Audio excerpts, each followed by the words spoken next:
and we will just get started for this hour. Hi, everyone, and welcome to the Blue Chair Chat as part of Engage Nova Scotia's spring series called The Meetup About Quality of Life and Wellbeing. Over the next 6 weeks, we'll be surfacing stories alongside the survey results from the Nova Scotia Quality of Life Initiative. I'm Haley from Engage, and I'm happy to welcome you. I'm in Shubuktut, what is currently Halifax, known as Great Harbour in Mi'kmaq.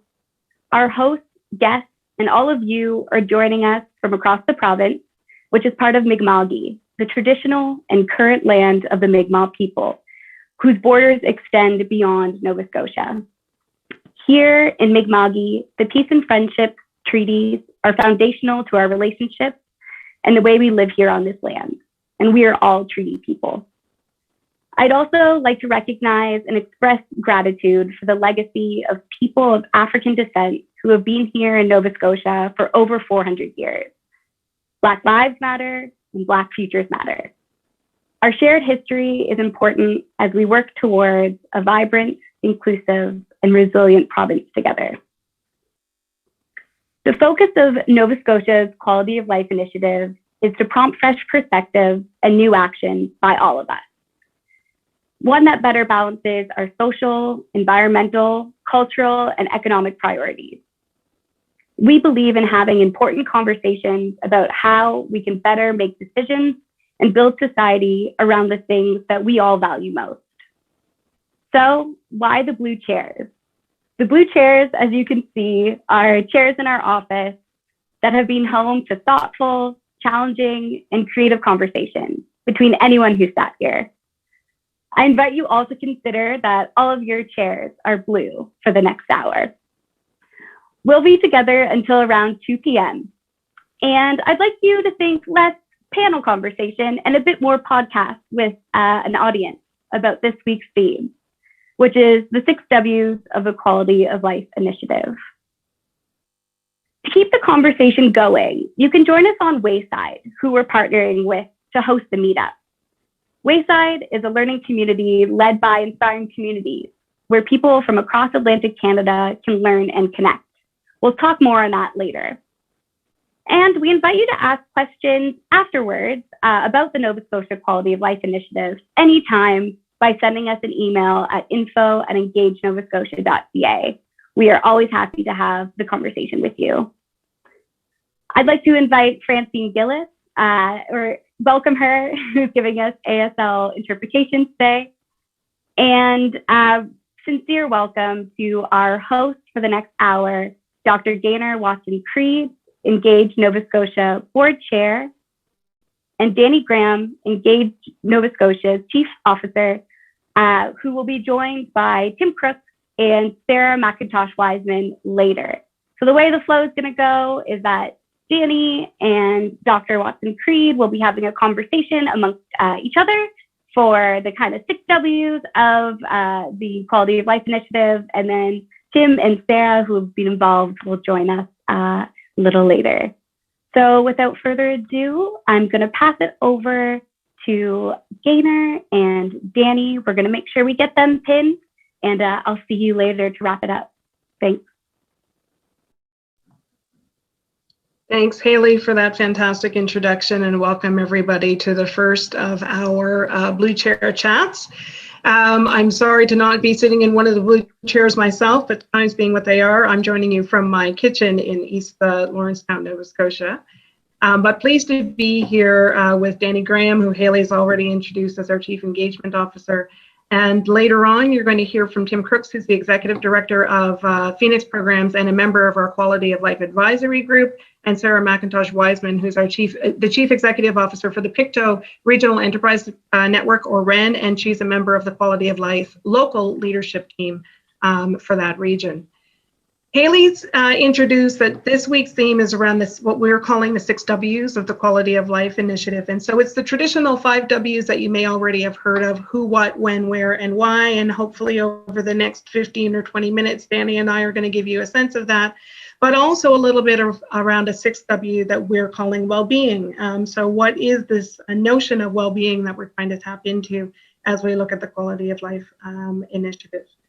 So with that, I'm going to launch us right into the discussion. And Danny and I have been in this discussion for more years than I can count now, I think, Danny, around quality of life.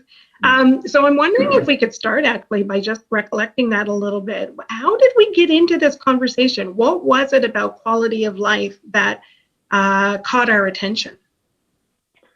Yeah, so for those of you who are less familiar with Engage Nova Scotia, the work that we're doing is really intended to sort of uncover sort of the deeper questions about our advantages, our opportunities, and the hurdles in front of us, and as Nova Scotians. And the perspective that we had when we started our nonprofit almost 9 years ago was that the solutions to the issues that we have as a people aren't just sort of housed on Bay Street or Wall Street or all of those other places where somebody celebrates what it means to sort of live a good life in a particular way, but that we actually need to better understand deeply. Who are we as a people? What is it that we need to sort of understand about ourselves in order for us to fully sort of realize our potential? So lots of different iterations, Gaynor, as you know, that includes a considerable focus on public engagement, in part because we felt that this was really back to the beginning, that this notion of the sense of solidarity that societies were having was becoming more dissolved. But then about 5 or 6 years ago, we undertook a survey with Nova Scotians that asked about 36 or so questions. And 2 of them really stood out for us and caused us pause to sort of stop and say, we need to be paying greater attention to this. And so 2 questions side by side. On a scale of 1 to 10, we should be measuring our success by growing the economy, which is often considered to be the proxy for improvements in a society. And then we asked the same question, but we replaced growing the economy with improving our quality of life. And we were quite struck by the emphasis that Nova Scotians had placed on this notion of quality of life. And what we realized is that it's something that's dear to us as Nova Scotians, but it's not something that we particularly focus on, discuss, include in our narratives, et cetera, et cetera. So that set us on a course where we said we need to understand this notion of improving people's quality of life, which quite deeply aligns with our larger vision at Engage about having a more vibrant and especially inclusive and resilient society. So we did an index in 2018 and then the survey last year, which is really creating a platform for big, new, and interesting special opportunities around this new notion of a new horizon that better aligns with what we believe in as Nova Scotians.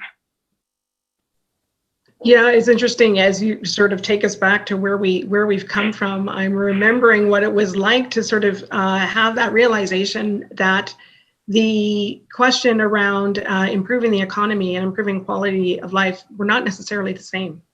And I think that in particular might be certainly what got my attention at the time, was that Nova Scotians were sort of raising that signal to us. And you and I have had many conversations sort of since that realization where, I feel certainly every time I look at it, my understanding deepens, but I have a strong sense that in order to improve quality of life, we might have to look at that through lenses that are different than lenses around economic inclusion, which is, I think, where up until recently, governments have always been tempted to go. So that to me is sort of a fascinating, kind of aha moment that I think continues to propel the work around quality of life. But with that notion that governments have frequently been focused maybe elsewhere and specifically focused on, the questions of economic participation and economic inclusion. Do you have a sense as to, sort of what the difference is between an organization like Engage Nova Scotia taking on something like this quality of life initiative versus it being taken on by a government? So I guess I'm asking a little bit of a why us question, why Engage Nova Scotia as opposed to another entity to sort of take on this challenge? So let me pick up on your first thought and then bridge to the second one. And that's I think this notion of quality of life and economic growth are ones that for some time we're going to sort of wrestle with to a certain extent. I think it's overdue, of course, for us to sort of strike the right balance of things. And we don't want to throw by any means the baby out with the bathwater, because since World War II, we have seen considerable advantages in advanced economies where the economy has grown and we've been able to create a more robust healthcare, education, public libraries, and other systems. So the two sort of work hand in hand. And in fact, they're particularly important for people who are economically disadvantaged and for whom a better quality of life means better economic conditions. So we're now seeing, I think, Gaynor, the sort of this, the environmental and inequality issues surfacing really strongly for people, where we're recognizing, oh, it wasn't entirely about that in that direction that we want as a society to move. So it's really sort of finding our way forward for a better balance of economic and social well-being kind of questions. So to your second question, which I think is really quite important for us to be paying attention to, for a long period of time, I think we all expected that government was going to lead by itself and be able to find the solutions for us as individuals. So you would know, as a public health physician, that there is this really interesting balance between the institutions, government, and public, and the ability for the institutions to fix all of our issues have been more compromised in some ways. And I'm interested in your perspectives from a public health perspective, if you don't mind, on how you're seeing that, because a great deal of what you do as a public health physician depends on people's trust, and trust in institutions has been declining now for generations, decades for sure, globally, and certainly in our province as well. So the ability for us to build a better Nova Scotia is dependent on figuring out a way, what's everybody's role in all of this? So back to you. What's your perspective about this notion of public trust and the role and civil society and government and institutions sort of creating a better balance for each other? Yeah, it's an interesting question, and I think one that I've seen play out throughout my public health career, in that I feel like, the formal definition of public health, as an example, is that it's the organized efforts of society towards improving health outcomes for all sectors of society. But what we often forget is that societies will self-organize if the conditions are right. And so I feel like what we've tapped into in Engage Nova Scotia is the conditions that assist or come alongside societies as they are self-organizing, rather than trying to impose organized structures without trust on top of societies, which I think is often the trap, certainly, that public health systems fall into, and that I think governments in general fall into. So, when I think back now on my own question about why Engage Nova Scotia, I think there's a sweet spot that Engage has stepped into, fortunately, that is around not being attached to government, being able to hold kind of wide space for that self-organization to occur, and also helping to identify or spur the right conditions for that self-organization when it happens. I think also there's something shackling, if I can put it that way, about the constructs often that governments are left with, particularly when measures like economic success and particularly GDP are what they are constantly, sort of evaluated against. And so I think being sort of outside of that structure allows for, again, some broader thinking around well-being that I think has been useful, and I think will be useful to Nova Scotians going forward. So that's my take on it for the time being. Yeah, it feels like we're in new water, both because of the pandemic to a certain extent, but I think generally we have been moving in the direction about a more complex understanding of the intersection of the public, private, academic, and community sectors. And this is one approach that, we think has the potential to create involvement that moves at the speed of trust, as we sometimes like to say in our organization, that sort of takes the energy that exists inside our in our communities and begins to sort of move it out in a fresh and new direction. So for those perhaps on the call who are paying attention to what's happening in other jurisdictions, you'd see that New Zealand and Scotland and Iceland and Wales and other places globally are doing things related to the Quality of Life Initiative. Most of those are being directed by government. And what's unique about what it is that we're trying to do is that we're trying actually to sort of work in the middle, where it's a bit bottom up and top down at the same time, bringing the best of people's, as you were pointing out, the best of the inspirations that are existing inside of institutions already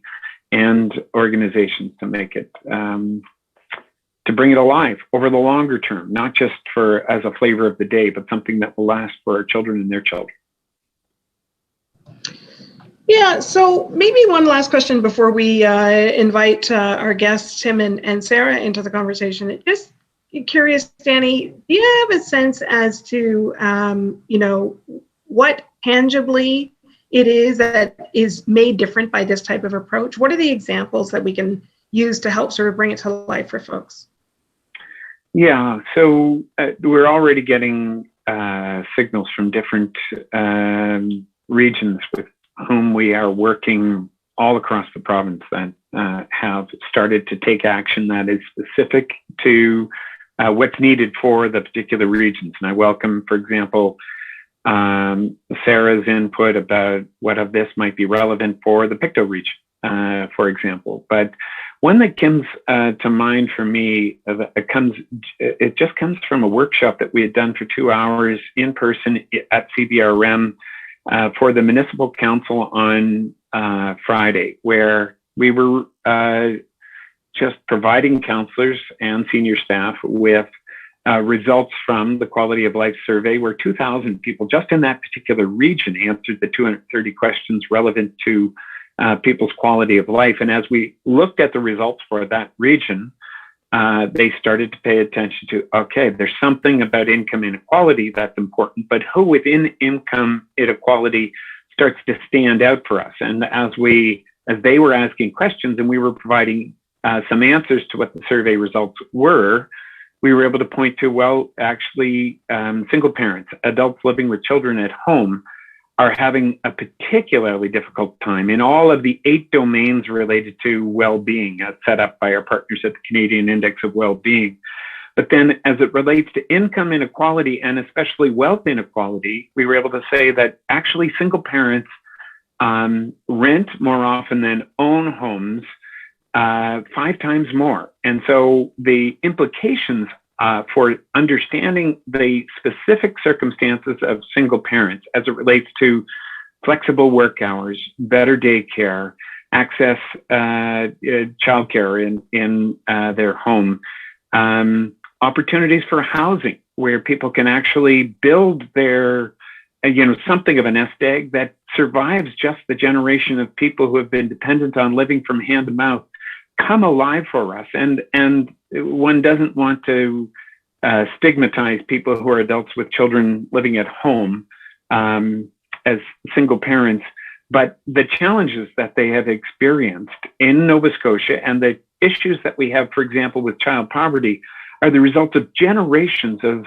our inability of understanding and getting to the heart of what their issues are. So through the survey, we are now able to sort of really dig into the intersection of mental health, housing, flexible work hours, food security, and related issues that give us a better understanding for that population of people that could unlock better solutions, more deeply connected solutions than just ticking a box or creating an expenditure, but it's hopefully more nuanced and build stronger societies from one end to the other.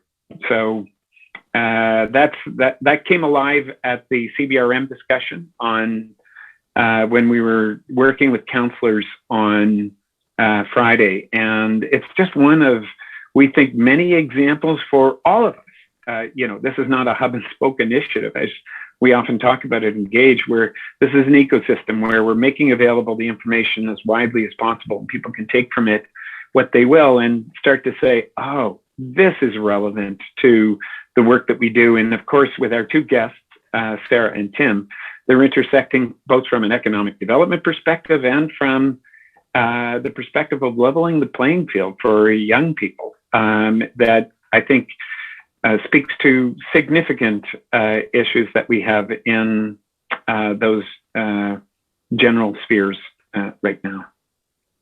I love the example, Danny, because it points again to us broadening and maybe unpacking the conversation away from a simple equation, which is higher income will solve the problems for single parents, to something that is no, actually we need to understand what the conditions, the full range of conditions around single parenthood are, and then deal with those. And income may be only one sliver, but certainly not the whole pie, which I think is a really beautiful way of unpacking it. So let's bring in Tim and Sarah now, because they've been living and breathing quality of life with us, certainly over this year and previous ones.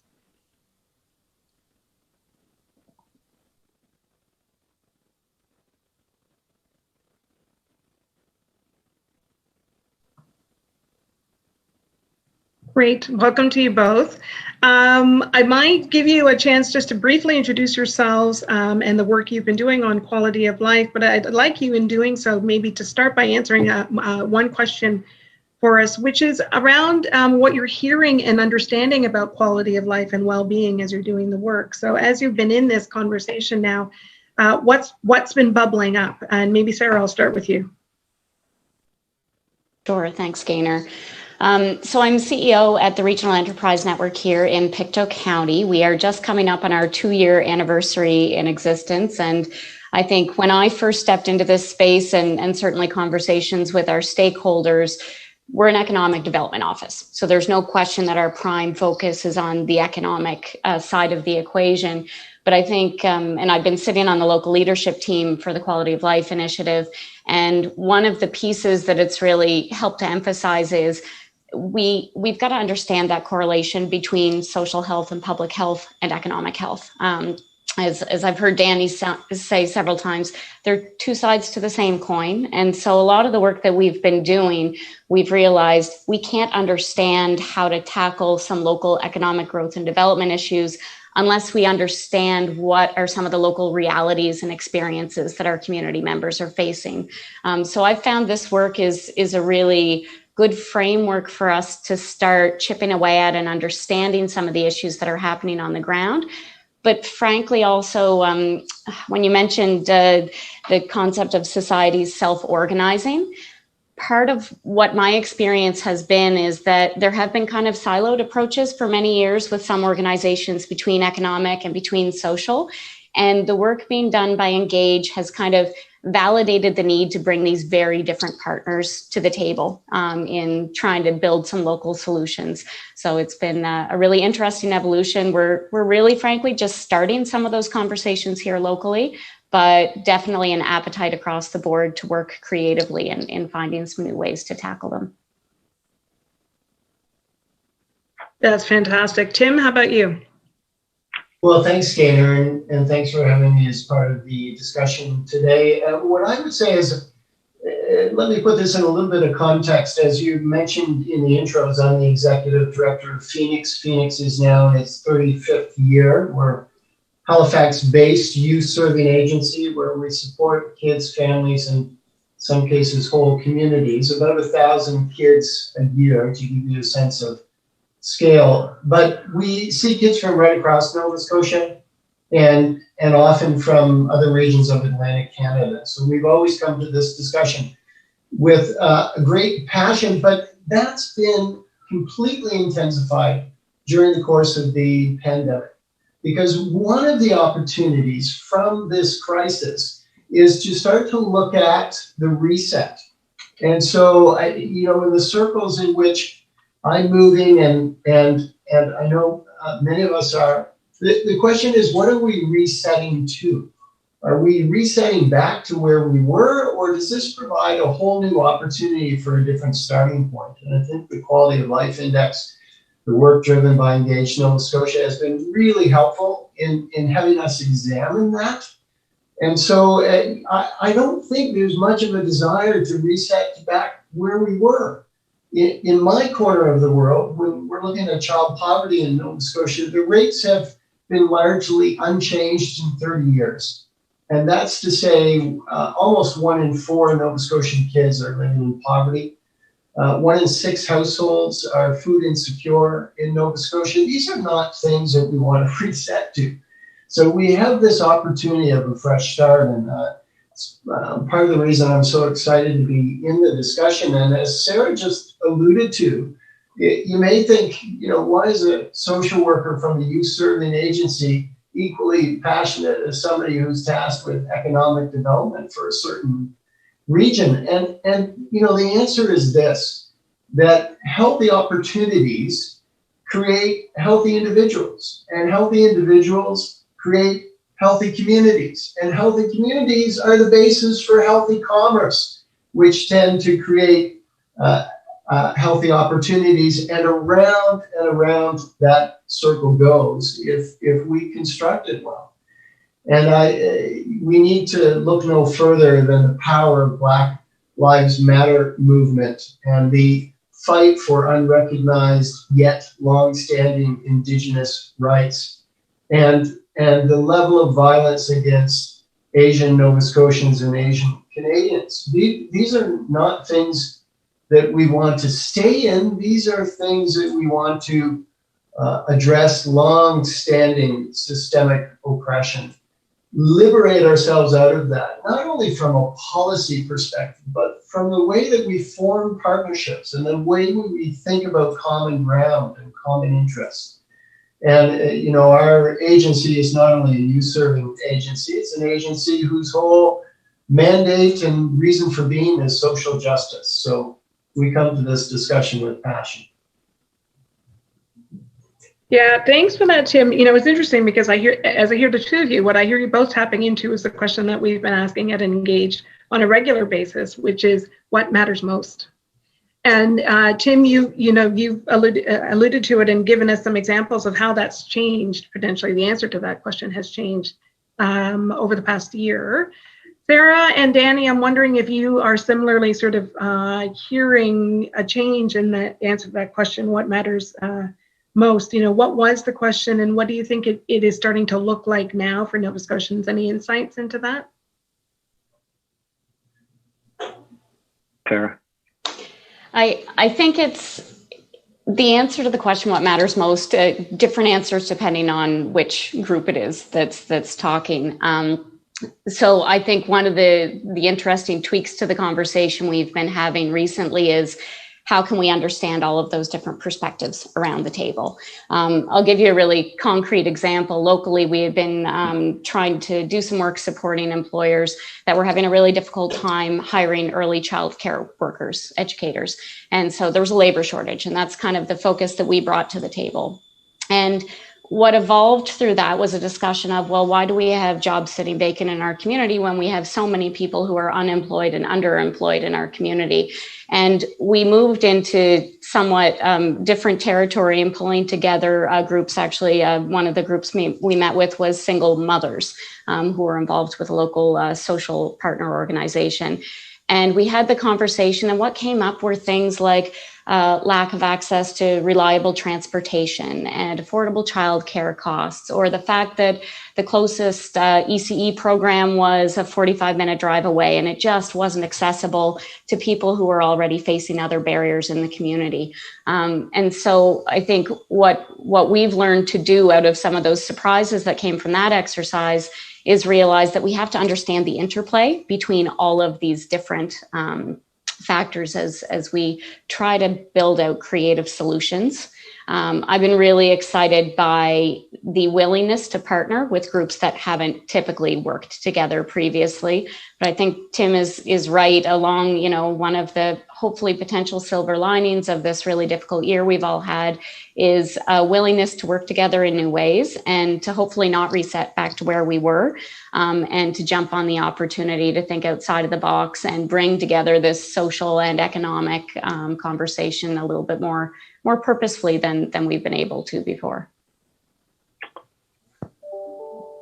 I'm so glad that you went first, because it points, Sarah, to some of the results that are really relevant for Pictou County or any of the other 10 regions of the province that are participating with local leadership teams in the quality of life survey results. We often say that this isn't a measurement exercise, it's a change initiative. And in order to make that so, it needs to actually translate the kind of questions that you just pointed to people's lived experience in their communities.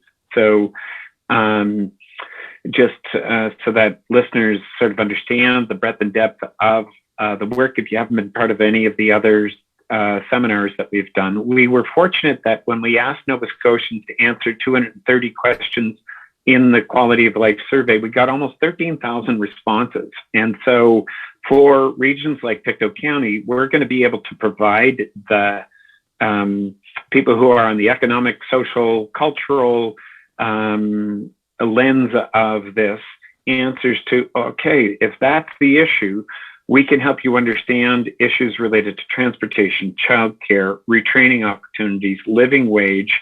All of those specific issues are embedded in the responses that Pictonians actually gave us about this. So hopefully it represents a resource from which we can be really granular and specific in relation to this larger vision that we often point to it, engage. The aspiration that we're going to have a more vibrant, inclusive, and resilient society depends on people in across sectors and different demographic populations and different regions of our province saying, okay, well, give me something to work with. And in this regard, the specifics that you've just described, Sarah, are exactly related to information that Pictonians have given us, and hopefully will provide you with a more precise way to respond to the challenges that have been identified. I want to pick up on something that you pointed to as well, Sarah, was, you mentioned sort of being surprised by the results that came forward in that conversation around single moms in particular. And so I guess I'm wondering, were there other surprises, and are you surprised to be surprised? What does that say about what we need to learn, I guess, about quality of life and well-being going forward? I think none of the results themselves were surprising to me. What was surprising was the need to kind of take a step back and realize we have to look at the solutions a little bit differently. And another way I've been thinking of it recently is we've been doing a fair bit of work with an immigration focus here, because we know that we've got labor market shortages. We don't have enough people to fill all of the jobs in our region, and we've got an aging population. And so we've got some really exciting projects in the works with a number of employers focusing on bringing skilled immigrants to our area. When we're dealing with that population of new employees, we've been so purposeful from the outset that if we want to be looking at not only recruitment, but also retention, we have to think about soft factors like transportation and community connection and integration. And so I guess another one of the light bulb moments for me was when I realized, okay, we're thinking about all of these quality of life questions for immigrant employees, because we know that if we don't solve those issues proactively, those employees are not going to stay in our area. They're going to look for greener pastures otherwise. And so we need to be taking that same kind of lens and approach to those who are already calling Pictou County home and who are facing a lot of those same challenges. For them, it might not be relocation to another community. Sometimes it is, but oftentimes it just means that they don't have the potential to be as personally successful and integrated in the community as they would like. So that's what some of those questions that were in the survey specifically around how do individuals rate their resources and supports within the community? I think it's important we kind of spread that work in the way that I think people are purposeful about doing it in the immigration context. We need to make sure that we're looking at that data in our region here as well. Yeah, so Tim, I see you sort of nodding along. I'm thinking that similarly, you've seen probably even for the population that you're dealing with, some assumptions that are challenged by the quality of life initiative. Is that fair to say? It's absolutely fair to say, and like Sarah, we have some concrete examples that I would offer up as well. As Sarah was talking, I was thinking about our work in Mulgrave Park, a community in the north end here of Halifax, who we have the absolute privilege of being a part of on a day-to-day basis through our work at Phoenix. And one of the small things that we offer there that has disproportionate size of impact is an academic coach. And the academic coach works with up to 60 individuals at any given time, mostly at the high school level, but some in junior high as well. And one of the results of that is the kids involved in that program just do exceedingly well with that little bit of extra support in their academic pursuits. And what that's resulted in part in the past year is through another program of ours, our Learning and Employment Center. We're now supporting over 40 kids in post-secondary education. So, those are 40 kids that are going to change the trajectory of their lives by completing post-secondary education. Through that same center, we work with career placement opportunities. So they'll get post-secondary, they'll have career placement opportunity, land a career that will be a good paying career. And out of that, again, dramatic changes will happen. These are community-based initiatives. Again, the community of Mulgrave Park is a beautiful and vibrant community. And I think part of the lesson for government at any level is the need to make room and learn from those community-based initiatives. And it's a bit of I see it as a bit of a pressure release. We love in Nova Scotia to expect government to resolve all and are also the first to critique when that doesn't happen. And it's hard to write broad policy that's going to make all the challenges go away. And so I think it could be liberating both for government and for community. I'm not suggesting government or any other sector shy away from their leadership responsibilities. Those are there, and many are based, of course, in legislation.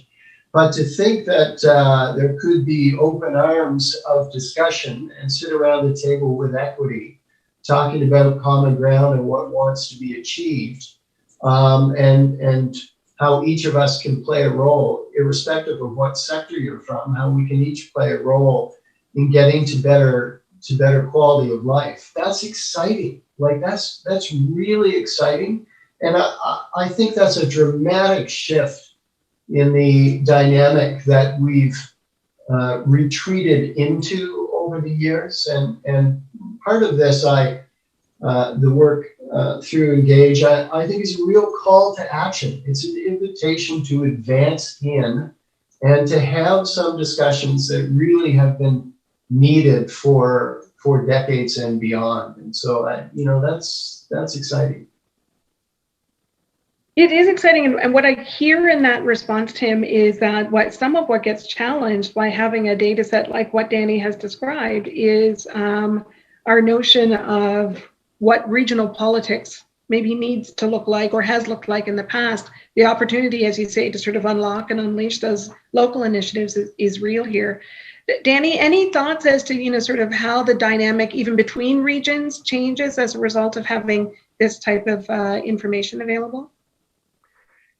Oh, so much on the plate. I'll give you a quick sense of it. And one is that, I'm somebody who was born in Antigonish, grew up in Cape Breton, lived most of my life in Halifax. So the province feels like a home for me because I haven't grown up in a particular pocket of it. But we've done some research actually that has asked Nova Scotians about the extent to which they identify with their region or the province as a whole. Generally, well, in every region. People identify much more with their region of the province and the province as a whole. Are we unified in our efforts to sort of find our solutions? Generally speaking, not. This is consistent with what sociologists point to about the challenges that we've had in Nova Scotia. So just as a theme, I think that up until really about a year ago, as Nova Scotians, we really had an ambiguous sense of what it meant to be a Nova Scotian. And what we're seeing through the response to the pandemic in terms of people's sense of solidarity is actually consistent with what has been shared with us from the Canadian Index of Wellbeing about this is actually a province with a strong sense of community, a strong sense of belonging, and a commitment to each other that is a basis from which we can work to make it stronger. So we still, where is the work then to be done? To what Sarah was pointing to in terms of newcomers to Nova Scotia, what peaks for me as an area of interest is that for a long time we've considered ourselves to be friendly, but we don't have a clarity about whether we're welcoming. So if we are going to have people come to our communities and feel like they can sink their roots into it, the response to our surveys demonstrates that newcomers to our communities actually are having struggles of attaching themselves to our communities, and we need to understand why and how we can make them more fully a part of that community sooner. And that's as true in Pictou County as it is in Mulgrave Park. So Tim, to your point about Mulgrave Park, I'm delighted by the specific example of an academic coach that you've provided. But I think it was at Mulgrave Park many years ago, a number of years ago, when I heard you present where you talked about, here's the importance of something as seemingly benign as a playground for a community, that in that community was left idle for a long period of time. And by simply giving a place for young people and their parents to connect with each other and get to know each other and knit together a sense of community, for newcomer families to that community and otherwise, we create the potential for people to actually say, okay, I'm in a relationship beyond just my family relationship, and I feel like I'm part of something that's bigger. So there's many different nodes of trying to make this happen, but the playground, the friendly versus welcoming, Sarah, the playground story that you've pointed to in the past, Tim, these are real stories about Nova Scotian families that if we make a choice that's more directly pointed to this notion of better cohesion, then we actually unlock even further our potential. So we're living up to potential that we haven't seen in the past, but this gives us the ability, if we do it well, to sort of accelerate quicker and in a way that sort of gets right to the heart of those families and children and others who have been struggling for a longer period of time than we've seen. If I can just jump in there, Danny, for a second. One of the things that I've loved about the discussion that we've had around the advisory council table on the quality of life index is this notion of innovation or excitement. And so I just want to talk about that, if I could, for a minute. As a leadership team at Phoenix, we've been spending a lot of time on wonder, like trying to understand what our responsibilities are as a leadership team to create a sense of wonder within the organization. First and foremost for the kids, families, and communities that we serve, but also for our staff, because when you introduce opportunities of wonder, it recreates the relationship dynamic, one to another, whoever those individuals are, whether that's young person to young person or young person to a staff member. And when we talk about innovation, right, that's like how many times a week do we hear that word, but we don't always linger long enough to say, okay, what do we really mean by innovation? And in my world, it's opportunity to experience joy. It's opportunity to experience hope. And it's an opportunity then to linger in the energy that comes from those experiences. that allow us to eventually start thinking in more concrete ways of where we want to go and what we want to do with our lives. And those are, it doesn't matter what age, it doesn't matter what region, those are generative discussions. Those are the moments that really help us crystallize into, again, concrete activity that are life-changing moments. And I think as we talk about the quality of life index and again, the work through Engage, it's been amongst the most hopeful discussions that I've been able to participate in. And I mean that from the bottom of my heart. Like I leave those sessions going, okay, I feel renewed on this again. And I hope that as many Nova Scotians can participate in this process as possible, because it is absolutely an all hands on deck exercise as we, please God, sooner than later, emerge out of the pandemic and back into a more stable world. It really, the pressing question is, what are we resetting to? And how do we want to mobilize ourselves, the resources we have access to, and so on, each of the sectors that we're engaged in, to create that brave new world. And boy, the clock is running on that discussion, and the intensity is now, and it needs to involve as many as possible.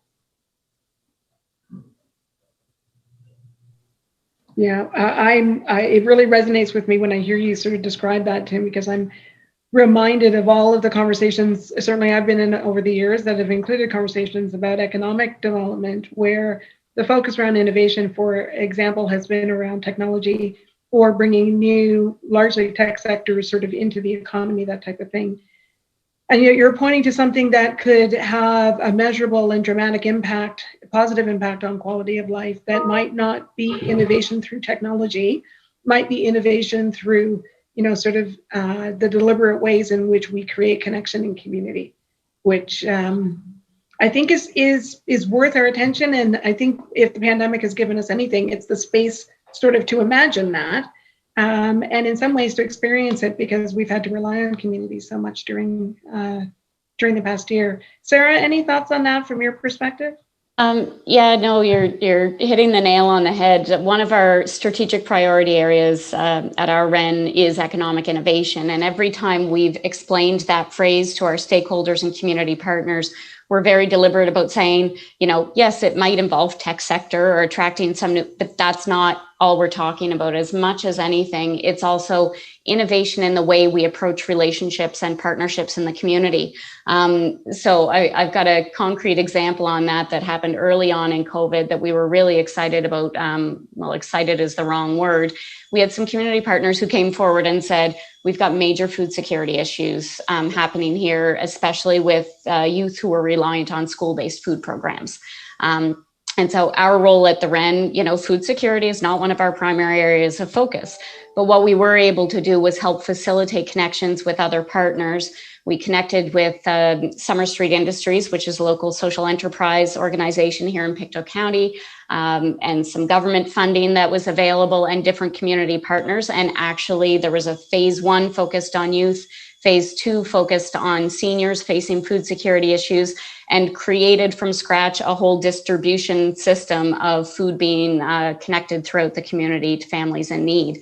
So for us, the innovation was bringing the right people to the table and thinking outside of the box in terms of what kind of solutions could be available when there was a shared appetite for it.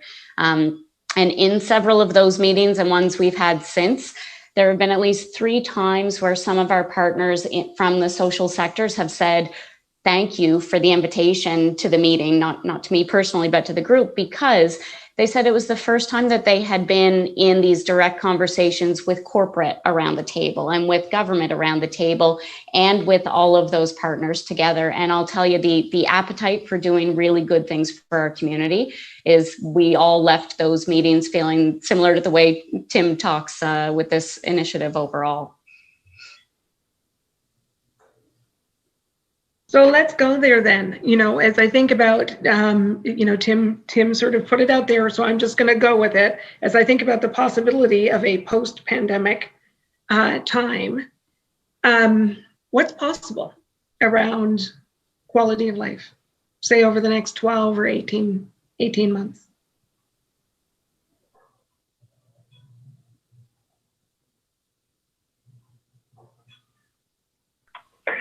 That's a big question that we at Engage are working with. And this notion of what needs to happen now and what will emerge over time is ever present for us. And we are inclined to think that this initiative is one that is not, as I might have mentioned before, hub and spoke, where we've got all the information and will sort of clear organizations to actually become engaged in it, but instead something more in the nature of an ecosystem. So we have on our website and through the ability for people to get more information, the opportunity to better understand what's contained in the answers that those wonderful 12,827 Nova Scotians gave us to be their first voice stories about across their demographic, geographic, and sectoral interests. And so we are hoping that gradually we will be able to sort of see the early stages of new beginnings. We sometimes like to use a cross-section of soil. Hopefully this fits for those who are on the line, that show both the roots and the plants that come from planting seeds. And it's in those roots, something that has been hidden for a long period of time, that I think we're now starting to see some early shoots of people saying it's not just in itself, in economic, good economic health is critically important to our future.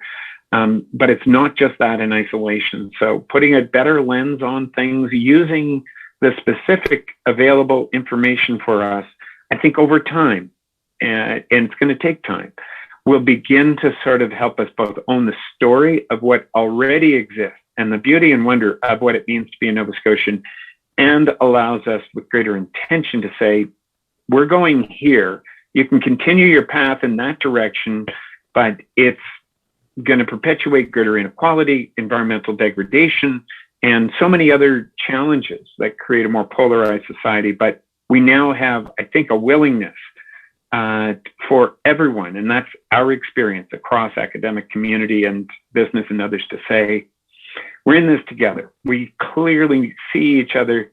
Let's begin to chart a course that better reflects what matters most, as has been said in the previous comments.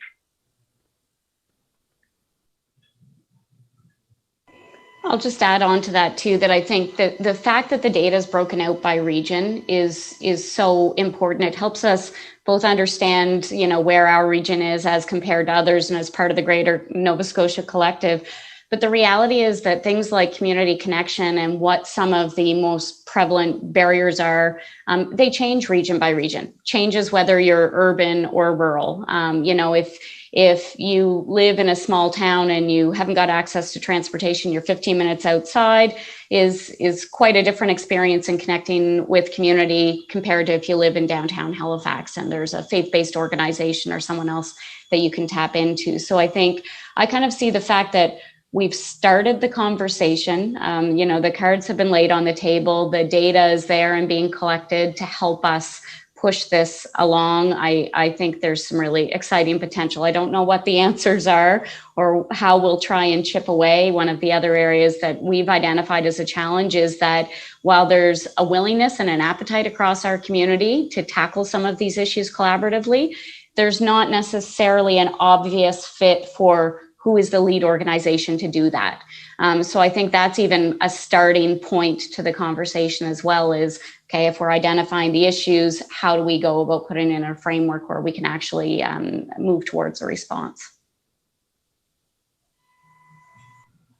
I guess my 2 cents worth on that, having greatly appreciated the discussion today and all the thoughts that people are sharing. I've told Danny in the past that my brother is a philosophy prof, and so as we're talking about some of these matters, sometimes it's framed in language or concepts that are based in philosophy. And so the discussion that he and I have had is around how do you create the conditions in which somebody feels at home in the world. And so have a level of entitlement and ability to thrive. And so think of their own life and the world around them and think, I've made home here, like I've found home. And the opposite to that, of course, is those that continue to be alienated from finding home in the world around them. And those are not passive forces, as certainly has been highlighted for us as we think about systemic and structural racism and other forms of oppression. It's a framing question around what can we do in concrete ways. I don't approach this as a simple exercise or in naive state of mind. There are specific and concrete actions that we need to take each and every day in our own worlds, and as we come together to create larger collaboration and partnership. To answer that question around what are we doing to make sure that people can find home in the world and that we are not a part of alienating people from the opportunity to thrive and to have those that they love thrive as well. And I think that's the heart of the discussion in the Quality of Life Index. That's why I've put time and Phoenix has put time and energy into it, because for me, that's a hopeful place to hold those discussions.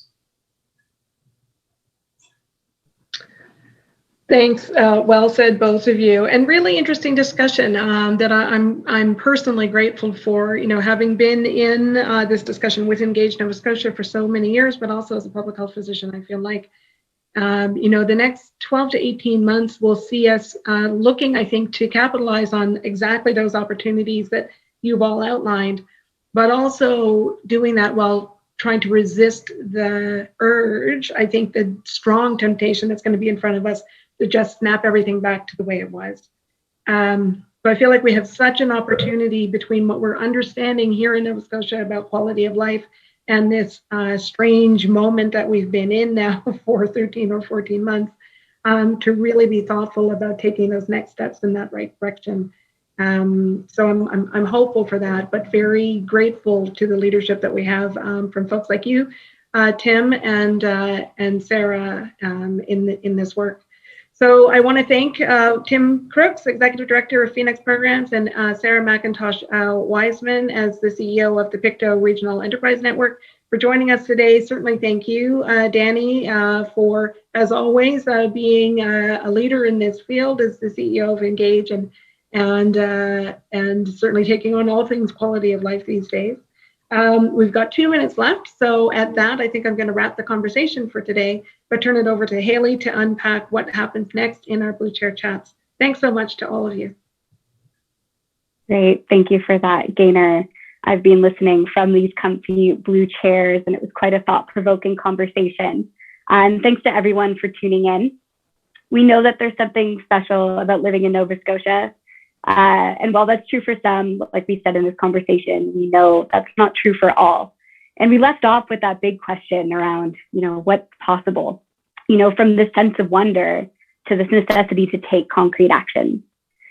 We often say that the survey was just the beginning, and we want you, everyone who's listening, to know that your perspectives and experiences and your hard work and your ideas are all part of this initiative, and you are welcome to see yourself in it.